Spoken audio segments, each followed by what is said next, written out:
Hello, welcome. What is good, everybody? Tone here, and today we're checking out Infra Arcana. This is a traditional roguelike, very traditional roguelike. It came out in 2011. It's been on my radar for at least a few years now, and I'm really excited to be checking it out finally, because all I've heard is very good things about this from many people. And to give you a little background on this, it's one of like the rare roguelikes that are not in like a fantasy setting. This is in a early 20th century setting, and it's based on like Lovecraftian horror kind of theming. I'll just give you guys the blurb from the website. Actually, it says the goal is to explore the lair of a dreaded cult called the Church of Starry Wisdom. Buried deep beneath their hallowed grounds lies an artifact called the Shining Trapezohedron, a window to all secrets of the universe. Your goal is to unearth this artifact. And then it has some inspirations. The theme and inspiration for this game comes mainly from the horror fiction writer H.P. Lovecraft. There is a lore section on the website that describes some of that mythology, and the game also draws from flavor from various B-horror movies, as well as the first-person shooter PC game Blood. So it's a pretty unique setting as far as traditional roguelikes go. I know the whole Lovecraftian horror theme is pretty popular in games in general, though, but not something we see in traditional roguelikes too much. And this game also has a reputation for being quite difficult, so we'll see how that plays out as we get into this. I played like 3 floors earlier, and then you can't save in this game except at floors, so I guess my save got like deleted, which we can talk more about that later. But I think we should kind of jump right into this so we can start talking about the game and seeing how it is. I'm really excited to be embarking on this journey with you guys. So without further ado, let's start a new journey here. Before we do pick our background here and get started, I'll give my usual plug. If you guys would like to support me and this channel, you can do so over at patreon.com/tonehack. So feel free to check that out. And I think this had the War Veteran selected by default. I believe this is the class that people recommend for new players, so I think we're just going to roll with this.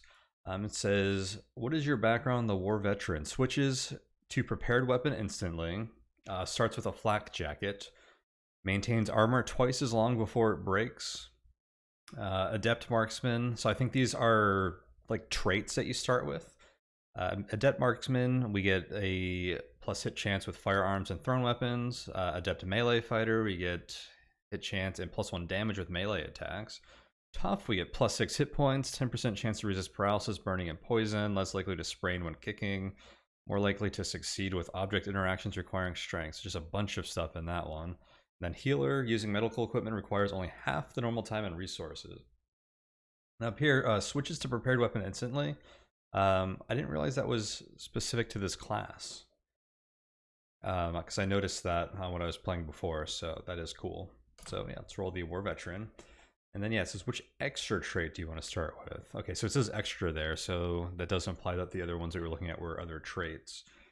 This actually says at the bottom, we can hit tab to view unavailable traits. So there's like a whole list here. You can see they have prerequisites. I'm not going to look at these, even though I think if you're playing this, it's probably good to have an idea of like, oh, I want to work towards this trait, so I need to get the expert marksman. But I'm not going to look at that.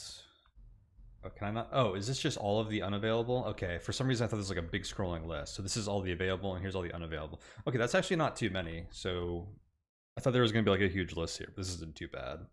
And most of these just look like they are direct advancements from the previous ones. Like this Lithe one says plus 25% chance to evade attacks. It requires Dexterous. Dexterous is also a 25% chance to evade attacks. It looks like a lot of them are kind of like a second rank to their previous. But then some like this look like this has 2 prerequisites. This is probably like a bit of its own thing. It says you cannot become confused. The number of remaining turns for the status effects are displayed. So bunch of stuff here. 20% shock resistance. I think I would be inclined to go with something like this that increases our combat abilities. I like the sound of this. You regenerate 1 hit point every second turn. I don't know what normal regen is, but that sounds pretty strong to me. Steady aimer. If you wait a turn, standing still, you get plus 10% hit chance on the following turn. Oh, and maximum damage on range attacks. That's really cool. It says if you take damage, then you lose that. So it seems like something you want to do to like an unaware opponent, or maybe if you're good at dodging, that's pretty good, or have good armor, you can take advantage of that. That's a pretty cool thing. Strong back, more carry limit. I'm just going to go with the Rapid Recoverer. This just seems like it's going to be useful all the time. You regenerate 1 hit point every second turn. And actually, it shows that it has 2 prerequisites here. So we happen to start with those as the War Veteran. But it seems like this is like a high tier trait with that in mind. So this probably is supposed to be a strong effect as well. Yep, just roll with the name. Let's see, the story so far. I stand at the end of a cobbled forest path. Before me lies a shunned and decrepit old church building. This is the access point to the domains of the abhorrent cult of starry wisdom. I am determined to enter these sprawling catacombs and rob them of treasures and knowledge. At the depths of the abyss lies my true destiny, an artifact of non-human origin referred to as the Shining Trapezohedron, a window to all of the secrets of the universe. Sweet. And this game has an ASCII mode as well, but I tried them both, and I thought the tiled mode looked really good. And I think for accessibility and doing videos and stuff on this, that the tiled mode will be what we do. And these are just Oryx tiles. If you've played the tiled version of Brogue, you'll probably recognize some of these. And this is just like a prologue level. I don't think we can get hurt here. I'm guessing we don't even use like... I was going to say like food, so we'll talk more about that. There's not actually food in here, but there's another hunger clock, which is shock here.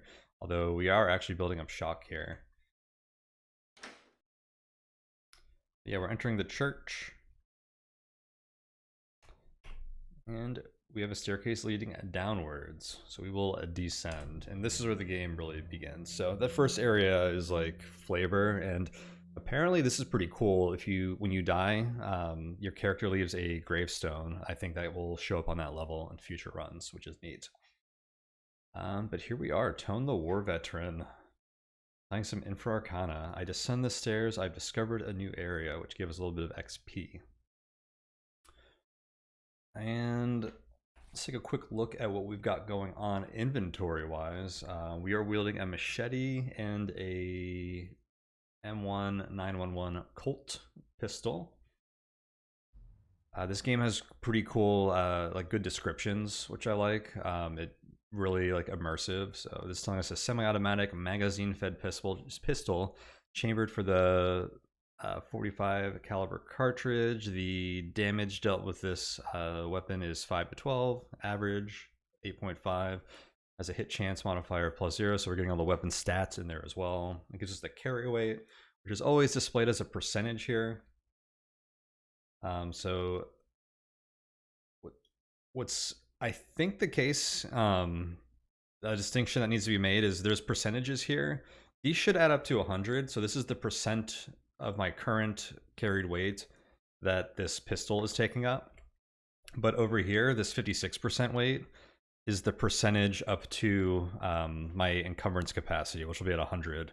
So if I go over that, then I become slowed. And if I go up past like 125, I think, maybe 150, I think it's 125, then you can't move at all. So we're going to want to stay below 100. Being slowed in a turn-based roguelike like this is usually very bad news.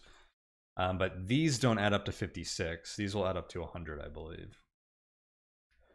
But yeah, we have machete, we have that pistol, we have a flak jacket, which is giving us 3 armor. I believe this is like a flat -3 to all damage is how that works. Oh, this is interesting. It says it makes sneaking and dodging more difficult. So there's a downside to wearing heavy armor as well. We have a lantern. Light is pretty important in this. So part of the theme with the kind of like Eldritch horror vibes is that we have to keep our composure in check. So that's what shock is here. and this will build up, and we get downsides from like insanity. But if we are in light, we are less feared of our surroundings, and that helps with that. So I don't want to get too much into like those details yet. We'll see how those work as we go. But we have a medical supply bag, some ammo. We have some dynamite, flares, Molotov cocktails, smoke grenades, lots of explosives and other tools like that. I have a gas mask and some throwing knives. So let's start moving around.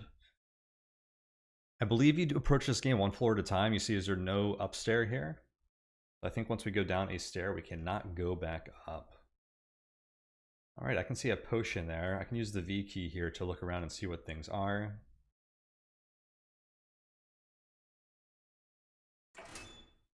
I open the barred gate. There is sound here. I don't know exactly how the sound works, but like enemies should be able to hear certain things. Got that potion.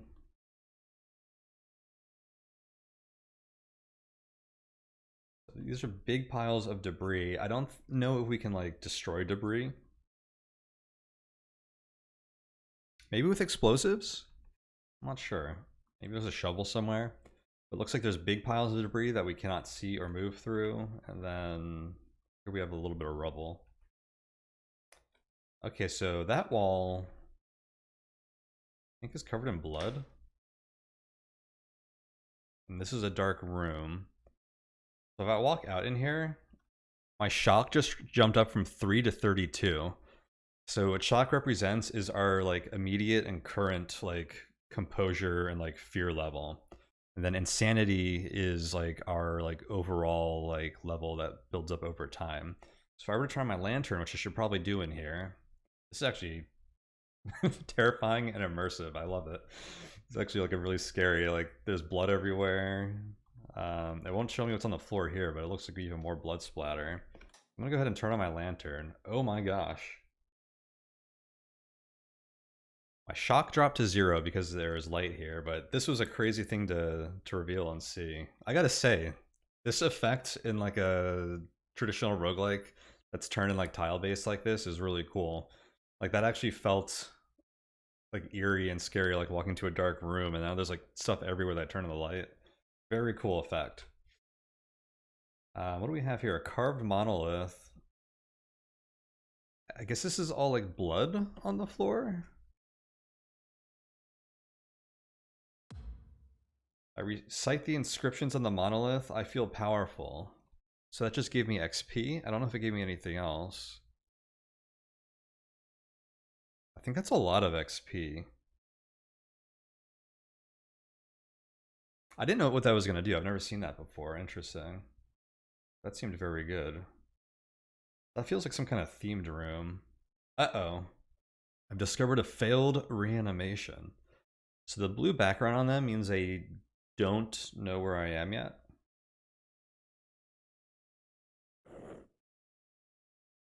The failed reanimation looks wary, it growls. So when they look wary or concerned, there's like a few words. It means that they suspect that there's an enemy around us. They don't know where we're at yet. And I don't know if that means they have like a higher chance to detect us or not, but here, let's go inspect them. A failed reanimation. This miserable thing was a failed attempt at the reanimation of dead flesh. Perhaps necrosis had advanced too far before the process started. This is a wild experiment performed by one who lacked proper knowledge of the principles involved. It lumbers about aimlessly with a vacant expression, which gives it something of a calm appearance, although the twitch in its clawed fingers is something to be wary of. Like I said, I love the flavor text on this. See, the chance to hit the field reanimation in melee combat is currently 98% because they are unaware. The chance to remain undetected by it is currently 2%, so they're like guaranteed to know where we are. They'll remember hostile creatures for at least 6 turns. So yeah, creatures will forget about you over time, and it depends on how intelligent they are. So like smart humans will like remember you longer. Whatever this thing is only will remember us for 6 turns. They are undead and they are frightening to behold. So just seeing this, because it's frightening to behold, is going to increase our shock right now. It also says they can see in darkness. Well, there's a 2% chance we remain undetected, so I don't think that's going to help. So I'm just going to back up. And he just walked away. So I guess that worked out. All right, I can turn off my lantern. Now. Oh, there they are. They see me for sure now. I'm just gonna wait here. Ooh, there are a few of them. You know what? I don't like the sound of all these guys. I'm gonna go this way.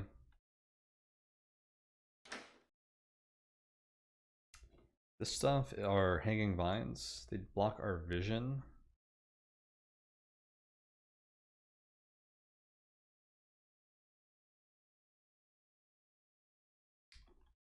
Let's see, shallow mud. So I believe you can get stuck in mud if you walk into it. I don't know if it's like a chance thing.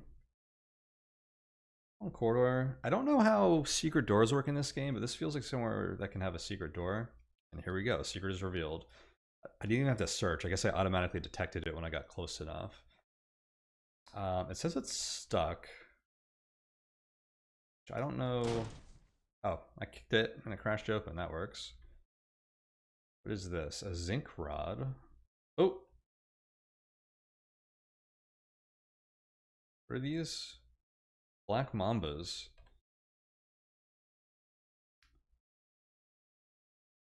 Fierce predator. It hisses menacingly and venom drips from its fangs.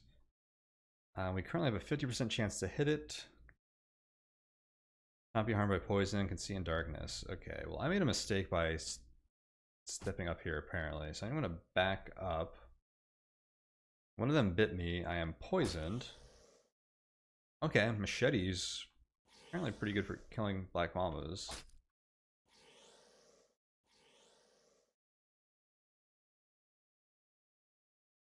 Only 50% chance to hit them.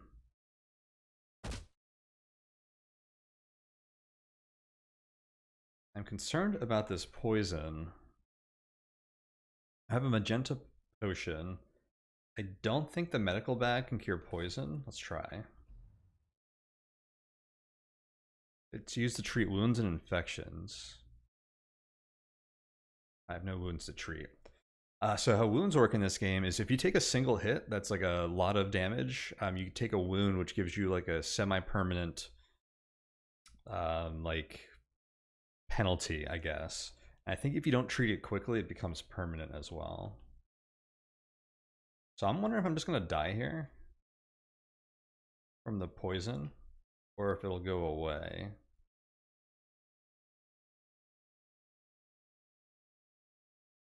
Okay, it says poison is ending.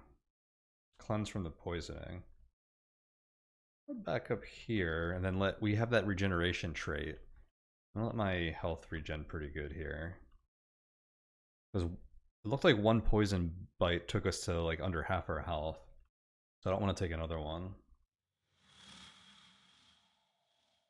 So here's another cool thing about this game. It's got ambient sound. So we know there's something around here. I'm going to turn on the light. And that exclamation means we know that there's an enemy over there, which maybe it's because we heard them. I'm going to pick up whatever's on the ground here. A Zinc Rod. Hit Viper squirms through a big pile of debris. Oh, so some enemies can move through debris. Interesting.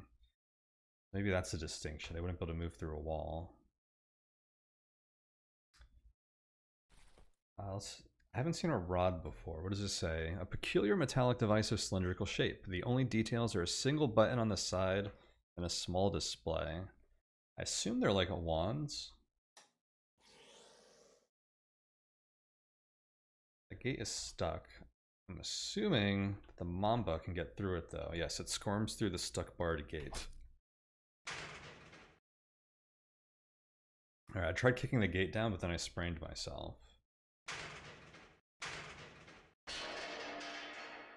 Alright, a few kicks and we open it up. It seems like that made a lot of noise. I'm just going to wait a sec to see if we attract any attention. Does not seem to be the case.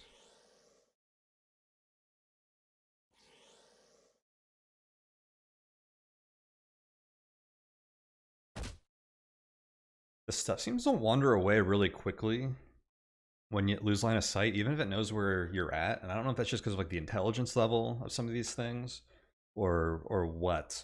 But like I think like luring enemies into choke points like seems like it hasn't been that reliable. All right, what is this? An altar, pillar, broken pillar.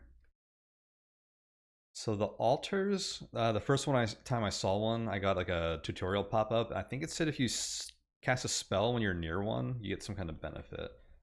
We do not have any spells.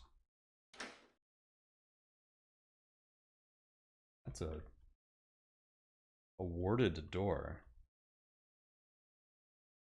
Does that mean it's trapped? I think that means it's trapped.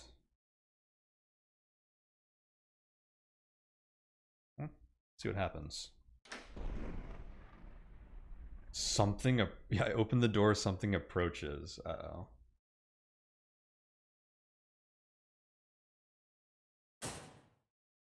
I'm gonna lock the gate. What do we have here? A wolf. A large wolf with eyes full of cunning. The chance to hit it in combat is 50%. They appear to move fast. They'll remember creatures for 5 turns they can see in darkness. Assume a wolf can't open a gate. I think I'm going to shoot these things. So I'm going to swap to my Colt, which I had in my offhand, so I can quick swap to it. 65% hit chance.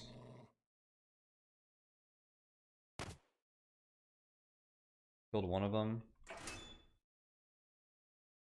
They do move fast, so he moved 2 tiles. I'm going to pull out the machete. Nice. Oh, there's another one. I am missing them. They're biting me. There we go. Wolf Carcass. So you can destroy corpses. I don't know what benefit that has. I'm assuming like maybe there's some kind of necromancer or something. Like we saw that reanimated flesh earlier. I don't know if they just like get up on their own or if it'll happen this early or if there needs to be like the right kind of enemy around for that to be an issue. Oh hey, there's nothing in this room. Just a couple of wolves and a scary door. I'm gonna search just in case. I did nothing. Searching is an action that takes 5 turns. It's kind of like Brogue in that way, I guess. Alright, it looks like there's a room here we haven't seen yet. I don't know how filled in some of these areas of the maps are, if it would be normal to see this, but we haven't seen this wall, and I'd also be inclined to search there. So, see nothing by searching. Go back this way. Maybe I'll search here too. Nothing there.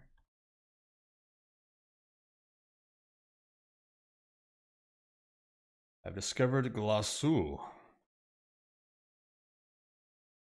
Glossu seems disturbed. What is Glossu?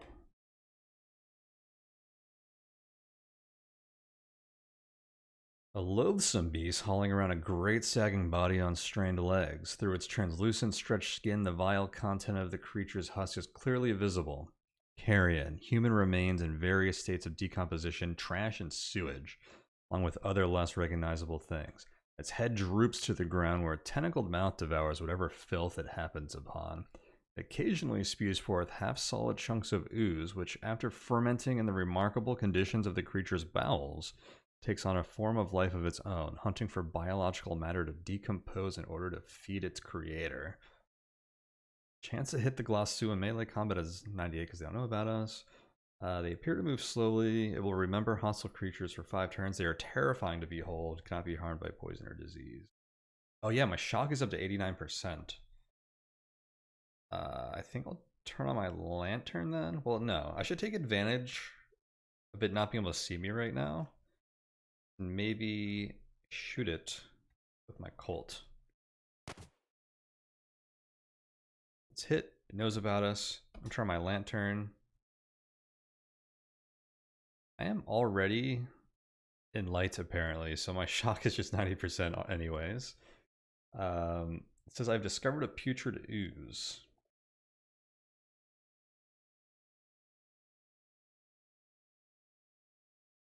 A product of all that has festered in forgotten chambers for untold ages. Whether by nefarious design or as a consequence of prolonged exposure to the corruption encapsulated within the church's walls, it is stirred to life, inching towards any prey it seeks to devour. It exudes a mephitic cloud stemming from the unknown chemical processes that are constantly occurring within it. A malodorous broth of purulent bubbles about its nucleus, indicating it is ridden with disease. Here to move slowly, unsettling, not be harmed by poison or disease, unaffected by fear or confusion. So I think the Glossu created that and is hiding behind that pillar now. My shock dropped considerably because I don't see the Glossu anymore. Move up here. Turn off my lantern. Ooh, there it is. I'll swap back to my machete. Chopped and he ran. I'm gonna chase him down. Nice. My shock is very high. Got the ooze. It tried to attack us, but it missed. It disintegrates. We're at 97% shock. Okay, but I can go down to 77 by turning my lantern on. Now, I don't know if I like, after combat, if my shock will go down slowly or how that works. It remains to be seen. But shock is like, my understanding is like the hunger clock in a way, because I think it might just go up over time or just through combat and stuff. It's just, we're not going to go down as much as it goes up. And we want to find the stairs. If you go down to a new floor, your shock is reset. Now, I don't know what this noise is. It almost sounded like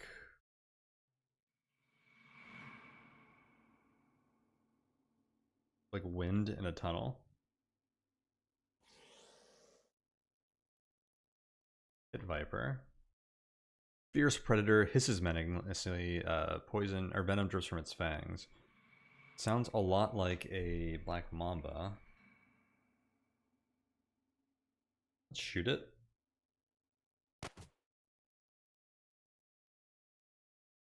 Viper is hit. What did it leave behind it though? It almost looks like fire.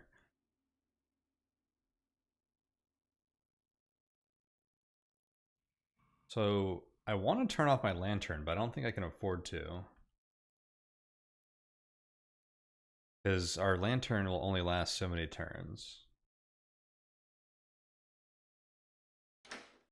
This was a secret door. The manuscript titled Vigra Invisix on it. I think this is just a scroll. A short transcription of an eldritch incantation. There's a strange aura about it, as if some power was imbued in the paper itself. It should be possible to pronounce correctly, but the purpose is unclear. Perhaps keeping it for a while will reveal something about it. Oh yeah, if you hold on to potions and stuff long enough, it'll tell you if they're good or bad, I think. Similar to like Rogue or Pixel Dungeon. Seems like that's not the case for the Zinc Rod. We should just try this Zinc Rod at some point. Although, I want to get off this floor because my shock is so high. Oh, there's a potion in there too. We should check that out. The potion, anything up here now? Shock just jumped to 82 from 77. I think I can turn off my lantern. Oop! Nope, that put me up to 103. I thought because I got out of the dark I'd be good. I feel my sanity slipping. Lantern back on.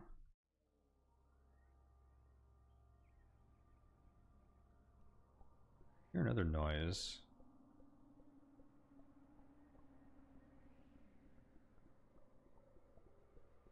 Back in the mud. Trudge slowly through the knee-high mud.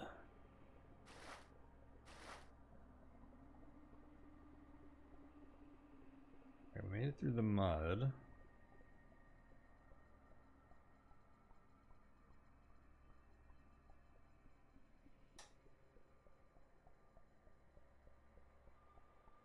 That would be okay because there's a brazier here. But I guess not. I'll turn my lantern back on. A dead crystal? Touch the dead crystal, nothing happens. I wonder if our Zinc Rod can do anything to that.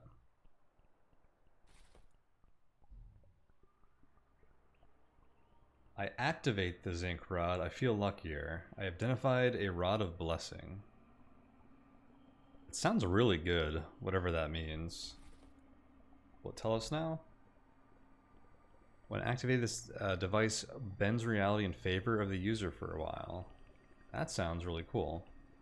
Does it help me touch the dead crystal? It does not. Also, my shock is still at 99%.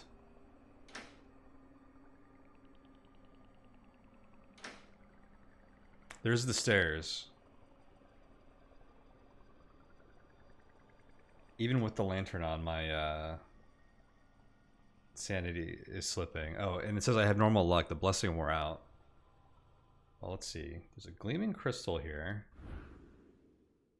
I touched the gleaming crystal. The light inside fades. I sense that my path has opened. A path has opened somewhere. All right, well, we're going to just go downstairs. So descend. So see how this says save and quit? This is apparently the only time you can save in this game, which I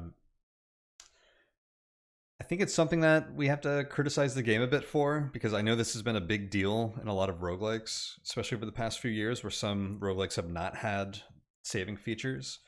A lot of people want to be able to save like anywhere they can in the game.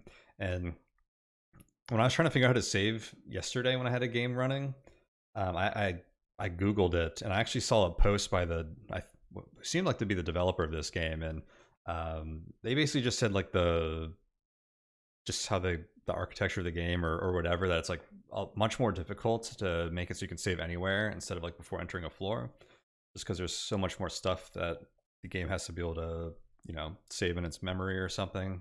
I'm not going to pretend that I remember all the technical details or whatever, but so I can definitely sympathize with that, but I know it's going to be a big deal for a lot of people. And like my situation yesterday was I didn't have time to play anymore. I was like halfway through a floor, and I needed to stop. I was going to turn off my computer or whatever, so I just had to quit the game. And that save is gone. There's like a resurrect option where you can kind of like restart at the beginning of the floor that you died on, I think, but quitting the game like I didn't even let me do that. So it's just something to be aware of with this. So but we're going to continue on here. So descend. Cool. So what do you think that is? Do you think that was water? I gotta learn what these sounds are. I'm gonna go ahead and turn my lantern off. I only have 10 turns, which means it won't be that great for keeping my shock down anymore. But it will be good for just like quickly lighting up a room, I guess. But yeah, our shock is reset to 0 because we're on a new floor. So I should have looked at the map before we came down here, but we still had like a decent chunk of that previous floor unexplored. So I don't know what the, you know, hunger clock in this game normally allows you to do. If you want to try to fully explore floors, if you kind of generally want to take exits as soon as possible, or how that works, that'll have to be something that we figure out as we go forward. But our shock is back down to 0. We're in light right now. I see a flare. Oh yeah, flares. We have a few of those, and those will provide light as well.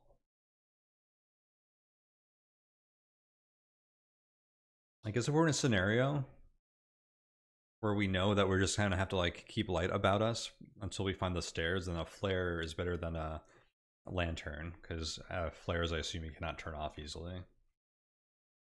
All right, let's explore here. We have different colors of walls here, which is neat. Search down here, nothing. Okay, I see a lantern. Apparently an enemy there. Oh wait. The pit viper. Oh, hang on, I still have my gun out. Let me swap back to my machete. Chopped up that pit viper. There was a stench of decayed flesh in here. In the tomb. I wonder what that decayed flesh could be. I attempt to push the lid comes off. There's something inside. Fumes burst out from the tomb. I am paralyzed. I've discovered a reanimated corpse. I can move again. I hear a growling voice.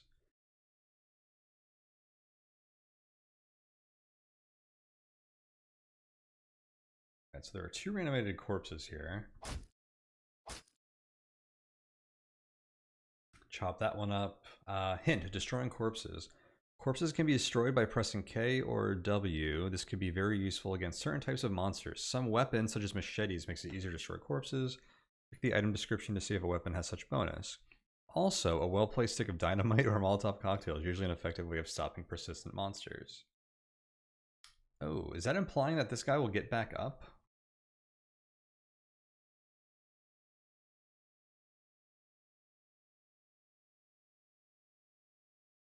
If I don't destroy their corpse? I don't know. The reanimated corpse claws me. I am infected. Oh, he did get back up. Uh-oh.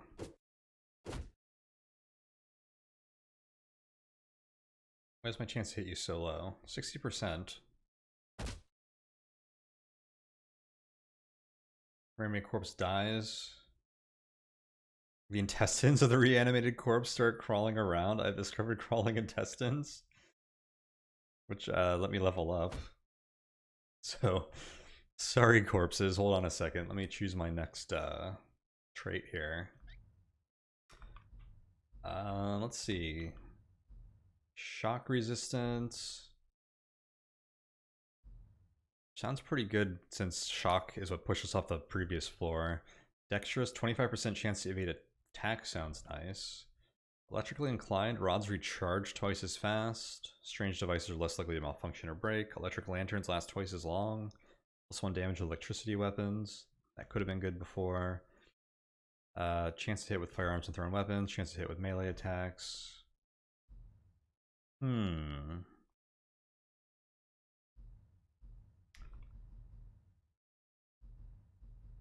kind of like the chance to hit things. I don't know if I want to lean into melee or range stuff. Stealthy, chance to avoid detection by sight. An armor point. Always aware of nearby creatures. Let's take the 10% chance to hit and +1 damage with melee attacks. That might actually save us like immediately. What the heck is this crawling intestines? A writhing mass of crawling intestines. The chance to... oh, that's all it is. They are terrifying to behold. Hit them at 80%. Okay, killed that. I don't know if that was more dangerous or not. Alright, we need to chop up some corpses. What's the button? W?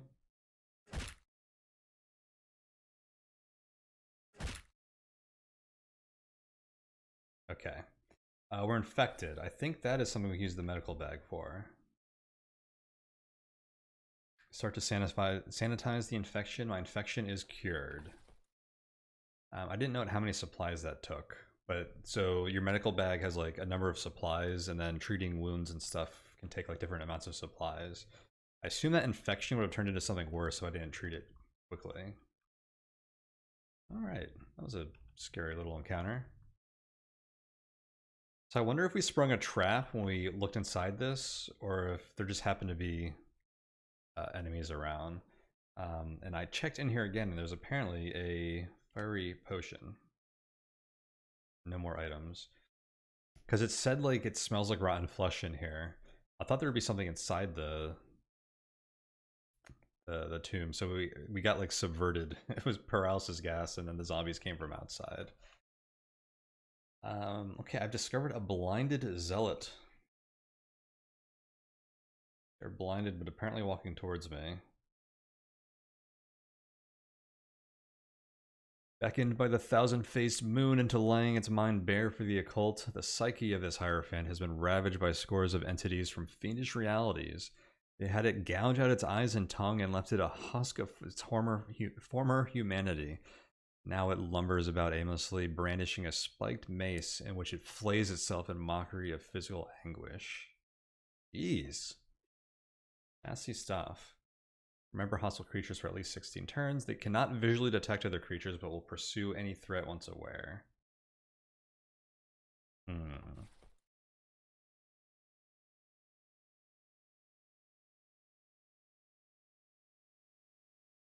See if it'll move into combat with us.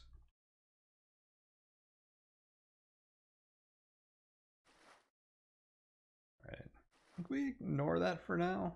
I sound a nasty.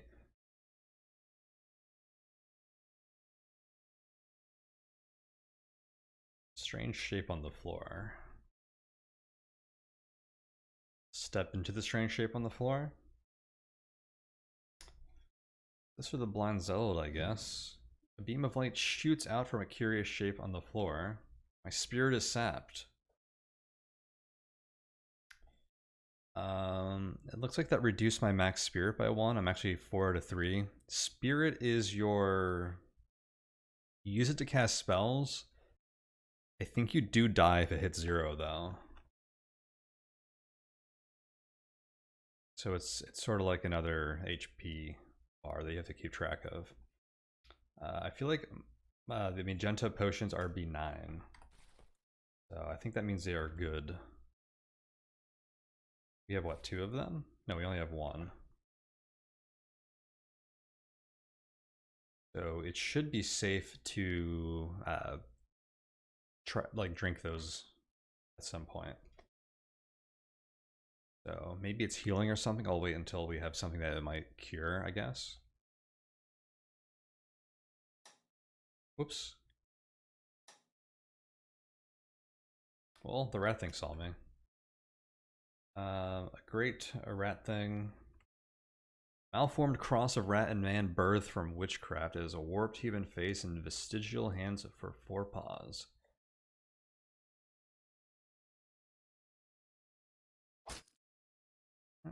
Upped him up good.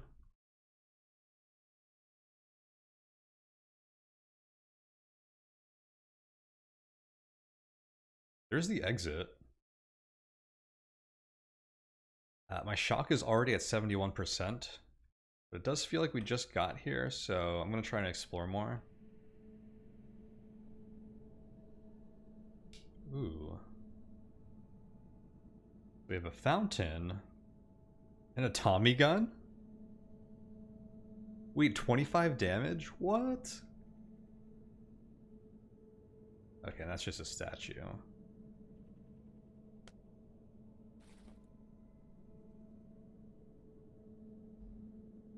Tommy gun is a nickname for the Thompson submachine gun, an automatic firearm with a drum magazine and vertical foregrip. It fires .45 ACP ammunition. Oh, that's the same as our other gun. I wonder if we can use that same ammo as the Colt.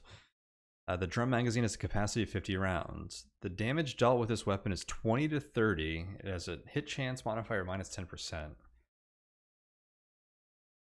This gun sounds so strong. The average damage on our Colt is 8.5. The average damage on our machete is 8. This is 25 average. Now, is that with 1 bullet? Alright. I'm going to go ahead. Let's put that... Whip that in our ranged weapon slot here. Well, it's just what I had in my offhand. It can be any kind of weapon, I think. That wasn't Tommy. Can I reload this? Carry no ammunition for this weapon. So those other magazines are only for the Colt.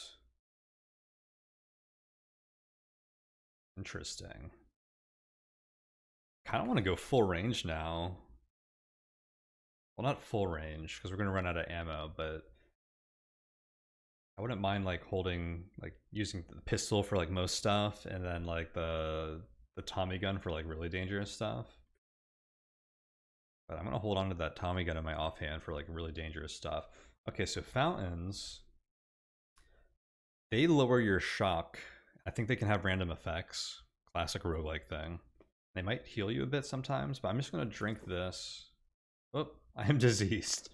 That water was not good. Diseased fountain. Okay, our max health just dropped from 19 to 9. Can a medical bag fix that? No wounds to treat.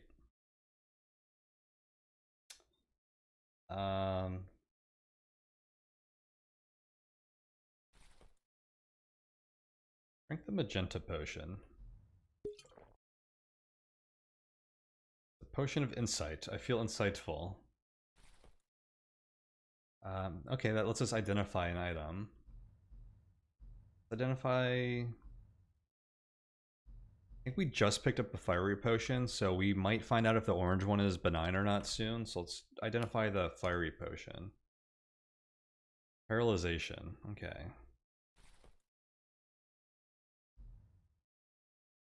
I wonder if we can throw that at enemies. Or if it's just like a bad potion that we want to drop. Okay, well being diseased sounds bad. I don't know how to fix that. That room gave us disease and a Tommy gun. Fair trade-off game, fair trade-off.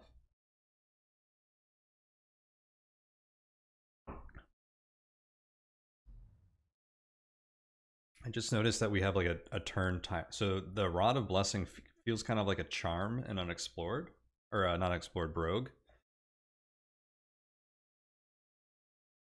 So it looks like we can use the Rod of Blessing again in 45 turns.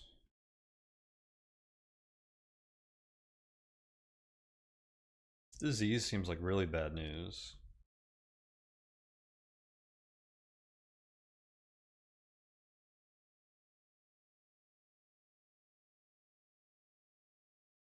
Was there a thing about disease? I'm basically looking at like the help and manual. Speaking of which, something I wanted to mention earlier but didn't is like, so I read the manual before playing this game, which is relatively short, and I felt something that I really like about this game is that even though the game is probably pretty complex, the amount of stuff that you need to know to like start playing and feel like you understand how all like the fundamental stuff works felt like very low overhead, which I think is a really cool thing for like picking up a game like this and like getting into it.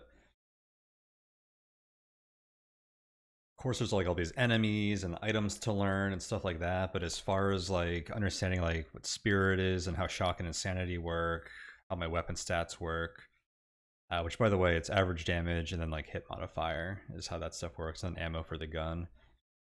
Like all that was like really easy to learn.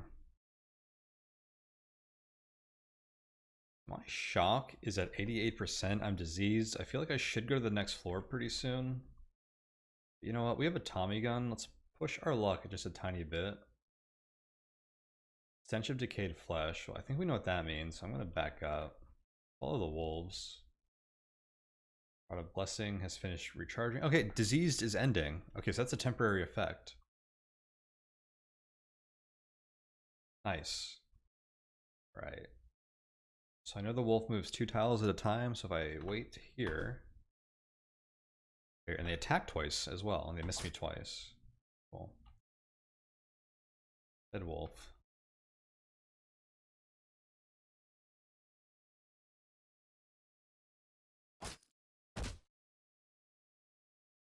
Feel my sanity slipping. Okay. It was because of combat. So our shock was at 100 and now it's down to 97. Alright, it's time to get out of here. I think taking damage made our insanity, our shock spike. I want to say that I feel like we didn't do much on that floor, but we got a Tommy gun. We're alive. We gained a level. I would have liked to do more, but you know, our shock's at 97%. What are we gonna do? Time to move on, I guess. So I think with our shock being at 97%, that shock resistance trait sounds really valuable. All right. I want to do so much more here, but I think we should call this one here because we're getting long on this session. So I guess that is the...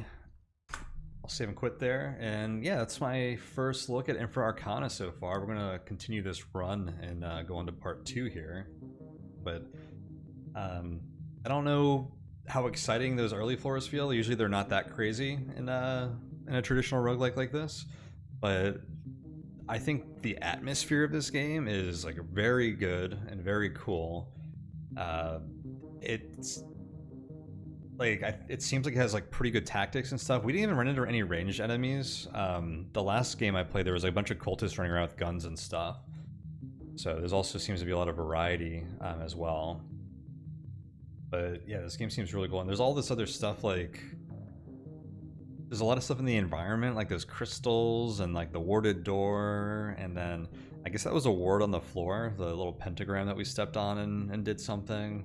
We had trapped chest, or tombs, like so much stuff going on. Reanimated enemies, like the zombies and intestines tried to strangle us, like after we killed it.